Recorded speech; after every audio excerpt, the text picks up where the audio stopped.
And on today's Unbiased Short Take, two running back signings that happened late yesterday. We're going to start with Dalvin Cook signed with the New York Jets. I like this move for the Jets and Dalvin Cook. I think Dalvin Cook, I don't know why he went to the Jets when they truly have Breece Hall, who's a good running back, but whoever is coming off of injury. So I think Dalvin Cook's definitely running back one while they kind of monitor Breece Hall, get him kind of going again, and they're going to end up having a two-headed monster back in New York.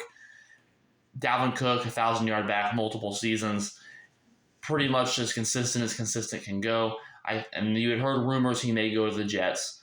Now, however, I do still stick with my prediction the Dolphins will make the playoffs over the Jets. I think Jalen Waddle, Tyreek Hill's better receivers than what the Jets have. The Jets have good weapons in Garrett Wilson, but give me Jalen Waddle, Tyreek Hill. I think the Dolphins have an underrated defense. I think they're going to have at least an acceptable defense and a top 15 defense with underrated defense. And they made the playoffs last year with Tua being nicked up and starting 3 or 4 different quarterbacks all season long. Skylar Thompson was their playoff quarterback, for Christ's sake. I think so long, and I do think Tua will be a little healthier this season to where they can kind of make some more noise. I think Miami is a team people are kind of overlooking. They made the playoffs last year, almost beat Buffalo with Skylar Thompson at quarterback. And I like Mike McDaniel a little better than Robert Saleh, so I'm still going to stick with my prediction that the Dolphins will actually be the 7th seed, the Jets will stay out. But I do like the Dalvin Cook signing. Moving on a little same actual division, same conference, AFC East. Ezekiel Elliott signed a deal with the New England Patriots after previously visiting there as well as other teams as well. I like this move more than some people do. I think a lot of people are just making fun of Zeke, all that type of stuff. Really, though, from a football perspective, he has a little bit left in the tank. 2 years ago, he was in 1,000-yard back. Last year, he actually had at least a respectable season behind Tony Pollard with running back 2. People forget the Patriots do have Stevenson, who was in 1,000-yard back last year. Beyond that, they just kind of have a very versatile Ty Montgomery, who's kind of elusive.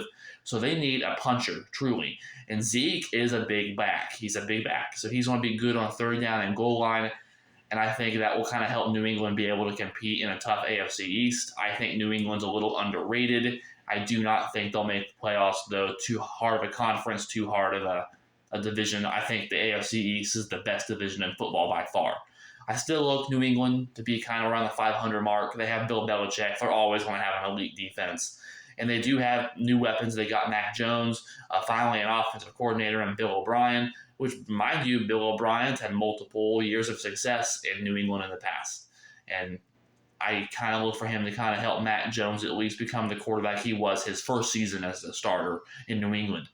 And they also got weapons like Juju Smith-Schuster and some other weapons as well. So look for some New England, maybe surprise some people. Wouldn't surprise me to see them competing for a playoff spot last week or two of the season. So I like both of these moves. Like, subscribe, hit the bell. Like us on Facebook as well at The Unbiased Hard Take. And check out our Sports Fact of the Day. Check out our next podcast coming up this coming week. Keep an eye out for that. And go ahead, and if you haven't already done so, check our podcast out from last week. We talked about playoff predictions and top quarterbacks in the NFC. That's really all I have here. See y'all next time.